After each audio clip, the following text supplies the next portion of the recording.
सँग दुईटा identical sphere छन् हेर्नुस् त यो यहाँनिर यसरी दुईटा आइडेन्टिकल स्फियरलाई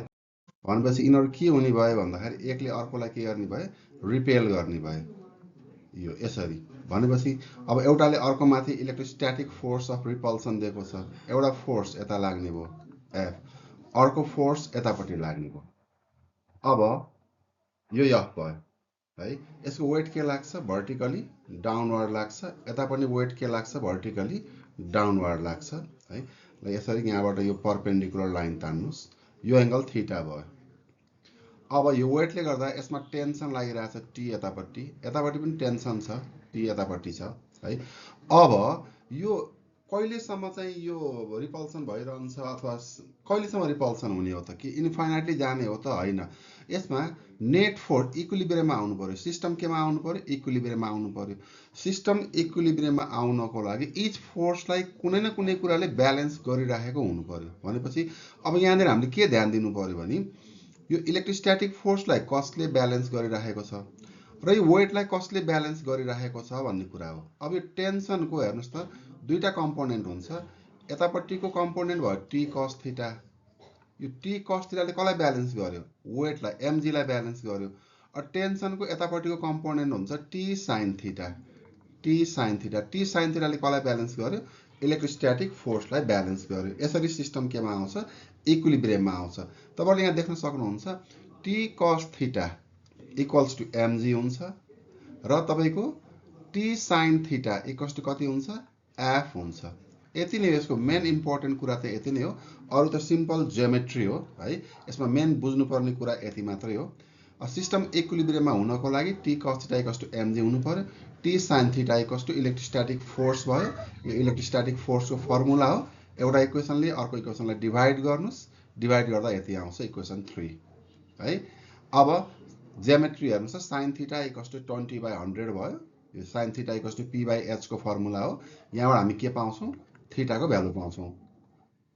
थीटा को भ्यालु कति आयो 11.5 डिग्री आयो यो 11.5 डिग्रीलाई उ यहाँ ल्याएर राख्नुस् त कति आउँछ भन्नु त tan 11.5 डिग्री इक्वल्स टु यति आयो यहाँबाट सल्भ गर्दाखेरि m इक्वल्स टु कति आउँछ 0.406 ग्राम आयो अब यसलाई लिएर गएर इक्वेसन 1 मा राख्नुस् टेन्सन इक्वल्स टु कति आउँछ 4 * 10⁻³ न्यूटन आउँछ यसरी हामीले एकदमै इम्पोर्टेन्ट प्रब्लम कन्सेप्चुअल प्रब्लमलाई सल्भ गरिम हामीले अर्को हेर्नु त how q and q be related so that net force on q is 0 net force on q is 0 net force on each q is 0 capital Q र small q 0 भनेको त कति बेला 0 हुन्छ त क्यापिटल Q र स्मल Q मा लागेको फोर्स नेट फोर्स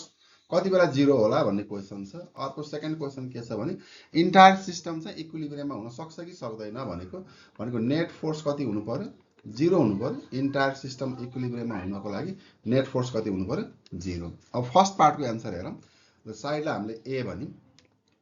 यो F3 भनेको यो Q र Q को बीचको रिपल्सिभ फोर्स हो Q मा लागेको फोर्स हामीले हेर्दै छौं यो F3 भनेको Q र Q मा लागेको रिपल्सिभ फोर्स भयो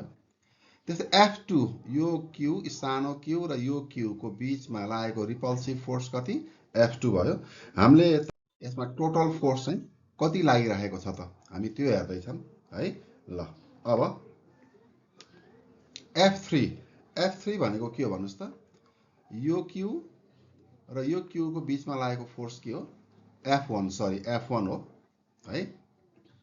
ल अब Q र Q को नेचर सेम छ हेर्नु दुईटै प्लस प्लस देखिए यहाँनिर भनेपछि hence we see that net force on Q1 cannot be 0 कति बेला 0 हुने भन्नु त 0 हुनलाई एउटाले अर्कोलाई क्यान्सल गरेको हुनु पर्यो हामीले कि त Q नै 0 हुनु पर्यो अब त्यो त केस भएन काम लाग्ने कुरै भएन हैन भनेपछि यहाँनिर हामीले सेम नेचर हुँदाखेरि आइदर प्लस प्लस अथवा माइनस माइनस हुँदाखेरि हामीले चाहिँ Q मा लाग्ने फोर्स 0 हुने छाटकाट हामीले देखेनौं 0 हुँदैन है अर्को हामीले के गर्यौं भने प्लस Q र माइनस Q लिएर हेर्यौं हेर्नुस् यति बेला हुन्छ कि हुँदैन है त ल हेरौं है त यो Q र यो Q को बीचमा रिपल्सिभ फोर्स लाग्यो F3 है अब यो Q र यो Q को बीचमा एट्र्याक्टिभ फोर्स लाग्यो F2 त्यस्तै यो Q र यो Q को बीचमा पनि एट्र्याक्टिभ फोर्स लाग्यो F1 भनेपछि कुनै कन्डिसनमा F3 equals to F1 plus F2 हेर्नु डिरेक्सन अपोजिट छ नि त अपोजिट भएपछि त कुनै एउटा कन्डिसनमा हैन इक्वल हुन सक्ला नि त हेरौँ त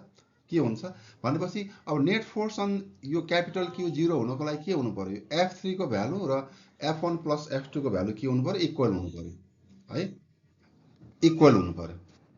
अब F1 प्लस F2 को भ्यालु राख्दाखेरि Q इक्वल्स टु यति आयो माइनस लिनुपर्छ अपोजिट नेचरको हुनु पर्यो सेम नेचरको म त हुँदैन भन्ने कुरा हामी देखिसक्यौँ है two charges are opposite nature भने Q equals to minus Q by 2√2 भयो भने net force on capital Q 0 हुने चाहिँ देखियो